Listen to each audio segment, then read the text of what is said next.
Hi everyone, इस video में हम इमेज क्रोजल के विजिट को समझेंगे और देखेंगे कि कैसे हम इसे अपनी वेबसाइट में यूज़ कर सकते हैं और कैसे इसकी सेटिंग होती है और कैसे डिफरेंट हाइट और विड्थ की इमेज को हम इसमें सेट कर सकते हैं। जैसे कि आपको ये वेबसाइट नज़र आ रही है, इसमें भी हम इसे स्लाइडर बैनर के तौर पर भी इमेज क्रोजल को यूज़ कर सकते हैं, जैसे कि ये आपको स्लाइड करता हुआ दिखाई दे रहा है। आते हैं अपनी डैशबोर्ड में एलिमेंटर के और देखते हैं कि कैसे वर्क करता है। अगर हम किसी इमेज क्रोजल को ड्रैग एंड ड्रॉप करें और देखें तो सबसे पहले हमें जो ऑप्शन दिया होता है वो उन्होंने दिया होता है। ये मैं आपको अलहदा से इमेज क्रोजल ड्रैग एंड ड्रॉप करके दिखाती हूँ।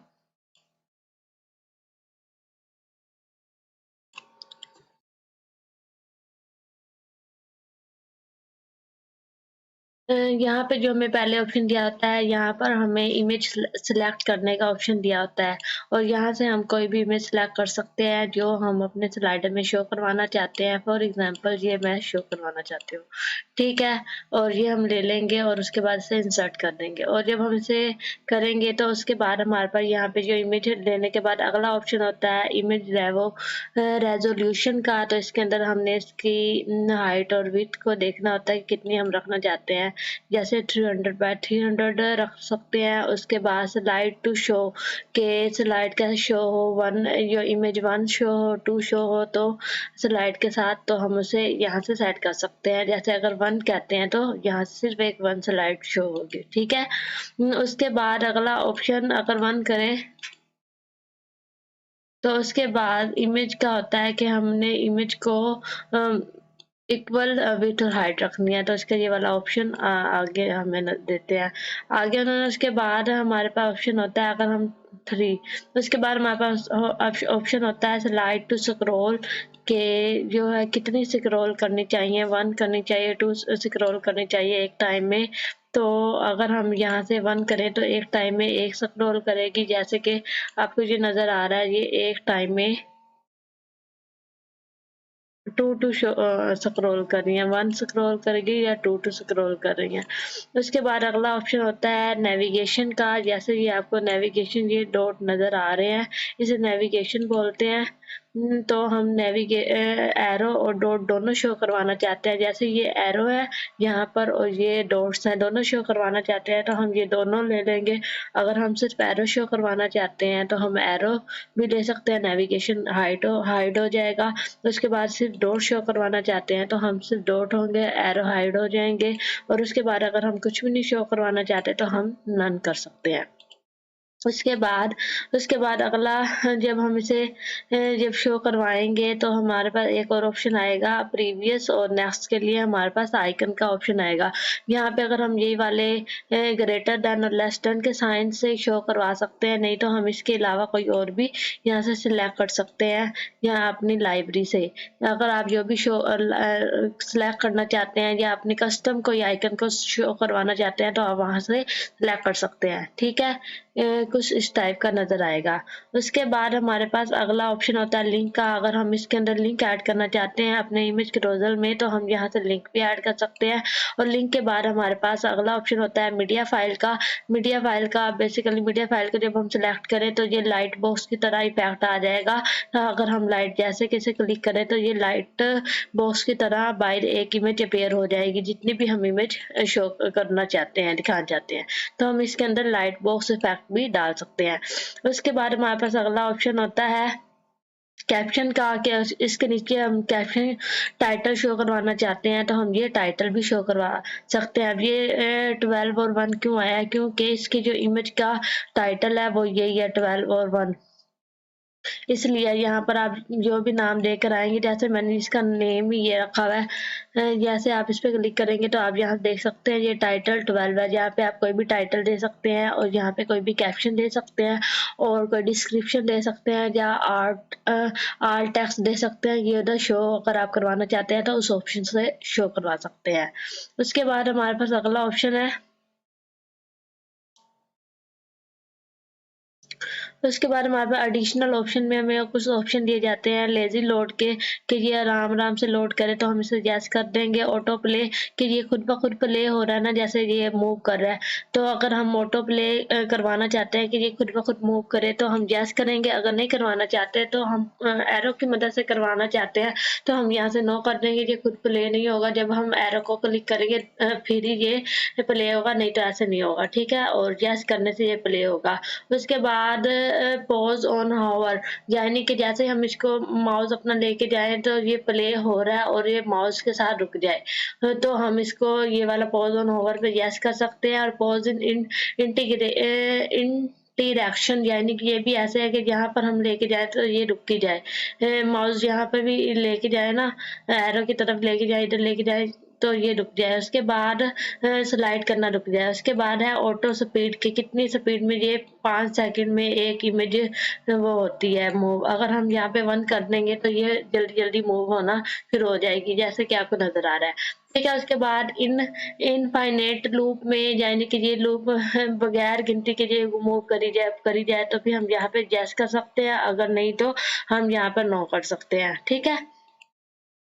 उसके बाद एनिमेशन स्पीड, की कितनी स्पीड से करें, तो हम यहाँ पे भी मैंने स्पीड दी है तो ये उतनी स्पीड से ये करेगी। हम यहाँ पे जितने नंबर सेलेक्ट करेंगे।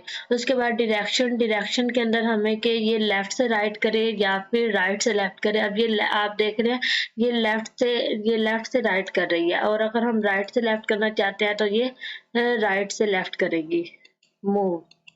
उसके बाद हमारे पास जो अगला ऑप्शन होता है वो स्टाइल का होता है। स्टाइल के अंदर में पोजीशन दी जाती है एरो की, कि ये आप एरो अपने ये क्रोजल के अंदर शो करवाना चाहते हैं तो इनसाइड को सिलेक्ट करेंगे। अगर हम बाहर शो करवाना चाहते हैं तो हम ये आउटसाइड सिलेक्ट करेंगे। उसके बाद एरो के साइज को एडजस्टमेंट करने के लिए हमें ऑप्शन दिया है कि हम एरो को अपने साइज के मुताबिक जितना हम रखना चाहते हैं रख सकते हैं। उसके बाद एरो का कलर है कि हम किस कलर में अपने एरो को शो करवाना चाहते हैं।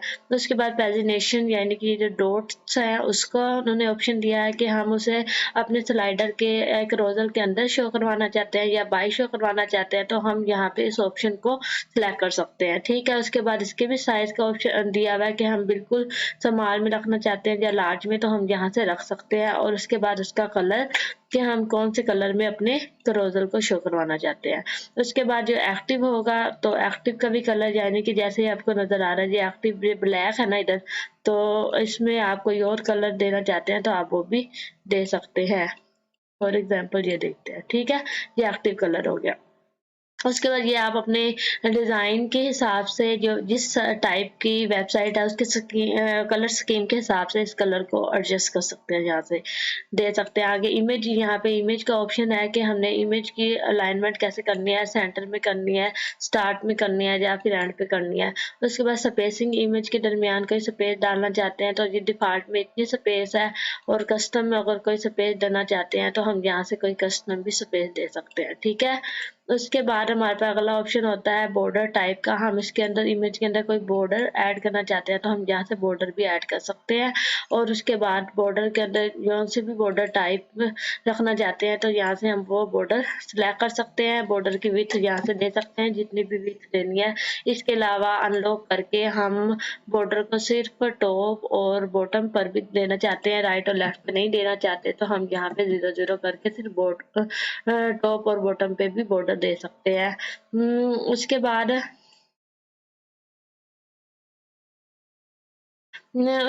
हमारे पास बॉर्डर कलर, हम बॉर्डर को कोई कलर देना चाहते हैं तो हम यहाँ से कलर भी दे सकते हैं। और उसके बाद बॉर्डर के रेडियस भी अगर देना चाहते हैं तो हम इसे भी अनलॉक करके तो बॉर्डर का रेडियस दे सकते हैं, बॉटम से 7 और टॉप से 12, ऐसे कुछ इस टाइप का बॉर्डर।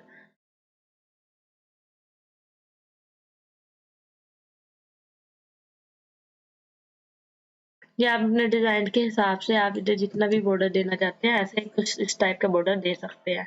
उसके बाद अगला कैप्शन का, जो हमने कैप्शन डाला है उसके अंदर उसको अलाइनमेंट का ऑप्शन है कि हम उसे स्टार्ट में करना चाहते हैं, सेंटर में या फिर लास्ट पे, तो हम ऐसे दे सकते हैं। उसका कलर भी, कैप्शन के कलर के कंट्रोल का ऑप्शन हमें दिया जाता है। हम जिस कलर में भी कैप्शन रखना चाहते हैं उसकी टाइपोग्राफी का और उसके शेडो का ऑप्शन हमें दिया जाता है। ठीक है, इसमें इस क्रोजल में इतना ही, और मेन चीज़ जो देखने वाली है वो ये है, इस क्रोजल में हमने ये देखना है कि ना हमने जो भी इमेज लेनी है ना, उसका यहाँ से विड्थ और हाइट सेम होनी चाहिए। जैसे कि अब आप यहाँ पे देख रहे हैं कि ये 1000 बाय 1000 है, और इसी तरह जितनी भी आपने इमेज लेनी है 1000 बाय 1000 लेनी है, ठीक है। यानी जितनी भी है उनके विड्थ और हाइट बिल्कुल सेम होनी चाहिए, तो फिर ही इसी टाइप के क्रोजल में एडजस्टमेंट होगी और आपका डिज़ाइन ठीक बनेगा। अगर आप विड्थ और हाइट कम ज़्यादा लेंगे, फॉर एग्जांपल ये आपको इसकी एग्जांपल है कि यानी कि इनमें इमेज की जो विड्थ और हाइट है वो डिफरेंट है। इसके अंदर आप देख सकते हैं 550 और 367 है, तो इसमें ना ऊपर नीचे है सारी की विथ आप खुद डिफरेंट डिफरेंट है। इन तीनों की सेम है विथ, और यहाँ पे एक की डिफरेंट है, तो इसलिए यहाँ पर क्या है कि यहाँ पे जो इमेज शो हो रही है वो स्मॉल और लार्ज शो हो रही हैं, और हमारा क्रोजल ठीक नहीं शो हो रहा। तो हमारे डिज़ाइन को ब्यूटीफुल बनाने के लिए, ठीक बनाने के लिए हमने क्या करना है, विड्थ और हाइट सेम लेनी है सबकी। और उसके बाद और इसी तरह हम कोई विदाउट बैकग्राउंड वाली इमेज ले लेंगे, और इमेज क्रोजल को हम इसे अपनी स्लाइडर के तौर पर भी शो करवा सकते हैं कि हमारा टेक्स्ट को मूव ना करे, लेकिन हम इसके अंदर अपने इस क्रोजल को ऐसे स्लाइडर में यूज कर सकते हैं। ठीक है, उम्मीद है कि आपको इमेज क्रोजल की अच्छी तरह समझ आ गई होगी। इस वीडियो में इतना ही, अगले वीडियो में मिलते हैं। अल्लाह हाफिज।